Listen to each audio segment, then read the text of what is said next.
Guys, welcome to notes wire. आज का हमारा टॉपिक है बेसिक्स ऑफ ऑर्गेनेल्स।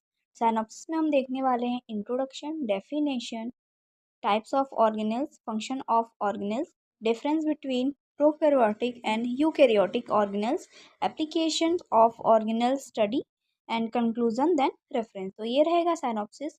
हम लोग स्टार्ट करेंगे इंट्रोडक्शन से। ऑर्गेनेल्स स्पेशलाइज्ड सब सेलुलर स्ट्रक्चर होते हैं जो सेल के भीतर विशिष्ट कार्य को पूरा करने के लिए जिम्मेदार होते हैं। ये मेम्ब्रेन बाउंड या नॉन मेम्ब्रेन बाउंड हो सकते हैं और सेल की metabolism, energy production, protein synthesis और वेस्ट मैनेजमेंट में सहायता करते हैं। ऑर्गेनेल्स का अध्ययन सेल बायोलॉजी, जेनेटिक्स और मेडिकल साइंस में अत्यधिक महत्वपूर्ण है। ठीक है, डेफिनेशन है नेक्स्ट। ऑर्गेनेल सेल के अंदर पाया जाने वाला एक विशेष सब यूनिट है जो एक विशिष्ट फंक्शन को पूरा करता है। ये था डेफिनेशन। गाइस, अगर आपको स्टडी नोट्स की नीड होगी तो आप लोग इस नंबर पे कांटेक्ट कर सकते हो, यहाँ से आपको नोट्स प्रोवाइड करा दिए जाएंगे। ठीक है, नेक्स्ट हम देखेंगे टाइप्स ऑफ ऑर्गेनेल्स। सेल्स में पाए जाने वाले ऑर्गेनेल्स को उनके मेम्ब्रेन बाउंड स्टेटस और फंक्शन के आधार पर वर्गीकृत किया जाता है। फर्स्ट है मेम्ब्रेन बाउंड ऑर्गेनेल्स। कुछ इस प्रकार से मेम्ब्रेन बाउंड जो ऑर्गेनल होते हैं सेल के अंदर, वो इस प्रकार से दिखाई देते हैं। ठीक है, इसमें डिफरेंट टाइप के ऑर्गेनल्स है जैसे कि न्यूक्लियस, राइबोसोम, गोल्जी अपीयरेंस, ठीक है, साइटोप्लाज्म, वैक्यूल। तो ये सारी चीजें हैं ऑर्गेनल्स। स्टार्ट करेंगे, फर्स्ट देखेंगे न्यूक्लियस। यह जेनेटिक मटेरियल को स्टोर करता है और जीन एक्सप्रेशन को नियंत्रित करता है। इसके प्रमुख घटक न्यूक्लियर एनवेलप, न्यूक्लियस और क्रोमैटिन होते हैं। इसका फंक्शन देखेंगे डीएनए रेप्लिकेशन, आरएनए सिंथेसिस और सेल डिवीजन में मदद करता है। सेकंड है माइटोकॉन्ड्रिया। इसे powerhouse of the cell कहा जाता है क्योंकि यह एटीपी के प्रोडक्शन के लिए ऑक्सीडेटिव फॉस्फोराइलेशन करता है। फंक्शंस देखेंगे इसके सेलुलर रेस्पिरेशन और एनर्जी मेटाबॉलिज्म। थर्ड है एंडोप्लाज्मिक रेटिकुलम। ये दो प्रकार का होता है। रफ एंडोप्लाज्मिक रेटिकुलम, इसमें राइबोसोम्स जुड़े होते हैं जो प्रोटीन सिंथेसिस में सहायक होते हैं। सेकेंड है स्मूथ एंडोप्लाज्मिक रेटिकुलम। यह लिपिड सिंथेसिस और डिटॉक्सिफिकेशन और कैल्शियम स्टोरेज में मदद करता है। नेक्स्ट है गोल्जी अपैरेटस। यह प्रोटीन्स और लिपिड को मॉडिफाई, पैकेज और ट्रांसपोर्ट करता है, साथ ही सेक्रेटरी वेसिकल्स के निर्माण में सहायक होता है। नेक्स्ट है लाइसोसोम। ये हाइड्रोलाइटिक एंजाइम से भरे होते हैं जो सेलुलर वेस्ट और फॉरेन पार्टिकल्स को डाइजेस्ट करते हैं। इन्हें सुसाइडियल बैग्स भी कहा जाता है।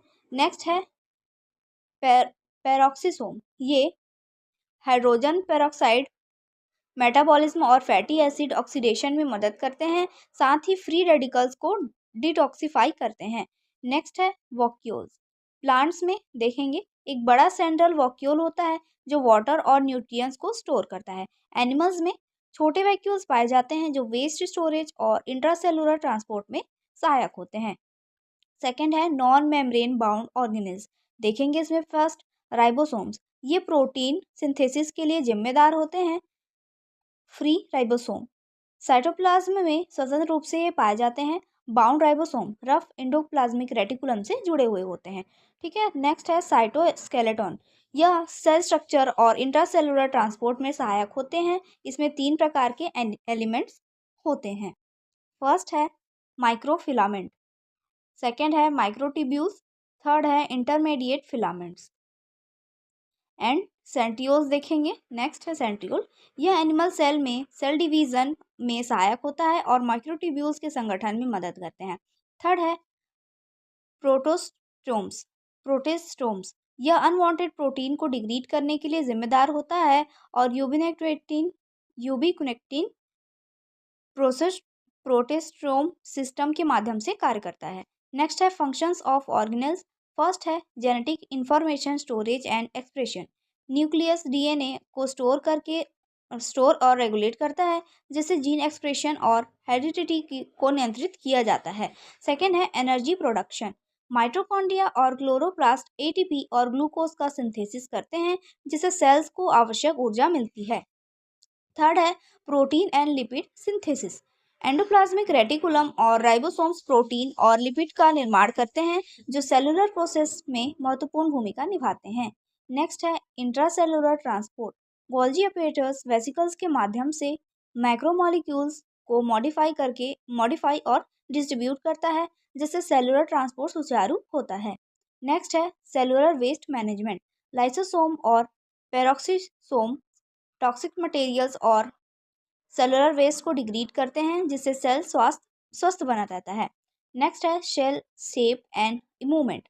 साइटोस्केलेटन सेल को स्ट्रक्चर और मॉडिलिटी प्रदान करता है, जिससे शेप बनाए रखने और इंटरसेलुलर मूवमेंट में सहायता मिलती है। नेक्स्ट है difference between prokaryotic and eukaryotic organelles. इसमें फर्स्ट है न्यूक्लियस। न्यूक्लियस में हम डिफरेंस देखेंगे दोनों में।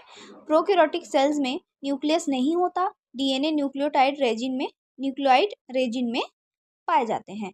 और यूकैरियोटिक सेल्स में वेल डिफाइंड न्यूक्लियस होता है, जहां डीएनए न्यूक्लियर मेम्ब्रेन से घिरा हुआ होता है। ठीक है।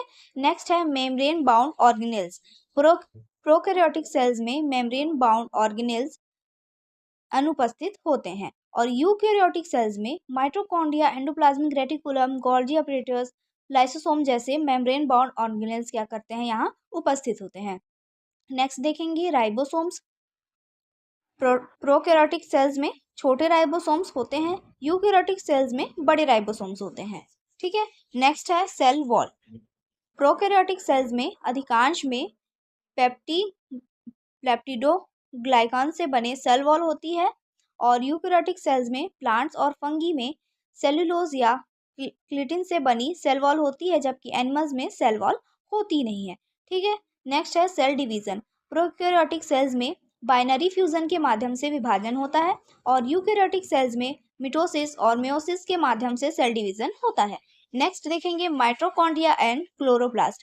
प्रोकैरियोटिक सेल में अनुपस्थित होते हैं और एनर्जी प्रोडक्शन के लिए प्लाज्मा मेम्ब्रेन का उपयोग करते हैं, जबकि जो यूकैरियोटिक सेल्स हैं उनमें माइटोकॉन्ड्रिया और क्लोरोप्लास्ट ऊर्जा उत्पादन के लिए मौजूद होते हैं। नेक्स्ट है साइटोस्केलेटन। प्रोकैरियोटिक सेल्स में प्रीमिटिव साइटोस्केलेटन एलिमेंट्स होते हैं, जबकि यूकैरियोटिक सेल्स में वेल डेवलप्ड साइटोस्केलेटन मौजूद होता है। नेक्स्ट हम देखेंगे application of organelle study. First है genetic disorders and cancer research. Nucleus और माइटोकॉन्ड्रिया की अबनॉर्मलिटीज की स्टडी करके जेनेटिक डिसऑर्डर और कैंसर की पहचान और उपचार में मदद मिलती है। सेकंड है ड्रग टारगेटिंग। लाइसोसोम्स और पेरोक्सिसोम्स के एंजाइम्स का उपयोग डिसीज ट्रीटमेंट के लिए किया जाता है, जैसे लाइसोसोमल स्टोरेज डिसऑर्डर्स में। थर्ड बायोटेक्नोलॉजी और जेनेटिक इंजीनियरिंग। राइबोसोम्स और प्लास्टिड्स का उपयोग ट्रांसजेनिक प्रोब्स बनाने और जेनेटिकली मॉडिफाइड ऑर्गेनिज्म विकसित करने में किया जाता है। नेक्स्ट है मेडिकल डायग्नोसिस। ऑर्गेनल्स में होने वाले म्यूटेशंस और डायफंक्शंस को पहचान कर जेनेटिक और मेटाबॉलिक डिसऑर्डर का अर्ली डायग्नोसिस किया जाता है। नेक्स्ट हम देखेंगे conclusion.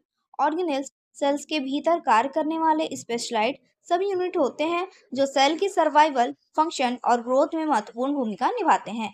Membrane bound organelles energy production, genetic storage और इंट्रासेलुलर ट्रांसपोर्ट में सहायक होते हैं, जबकि non membrane bound organelles protein synthesis और सेलुलर स्ट्रक्चर में मदद करते हैं। इनका अध्ययन सेल बायोलॉजी, जेनेटिक्स, बायोटेक्नोलॉजी और मेडिकल साइंस के लिए अत्यधिक महत्वपूर्ण है। तो ये है इसका कंक्लूजन। ठीक है। नेक्स्ट देखेंगे हम reference. Introduction to instrumental analysis by Robert Brown and experimental biochemistry by Clark and Switzer. तो ये था आज का टॉपिक। आई होप आप लोग को समझ में आया होगा। समझ आया तो प्लीज़ लाइक करिए एंड सब्सक्राइब करिए। Thank you.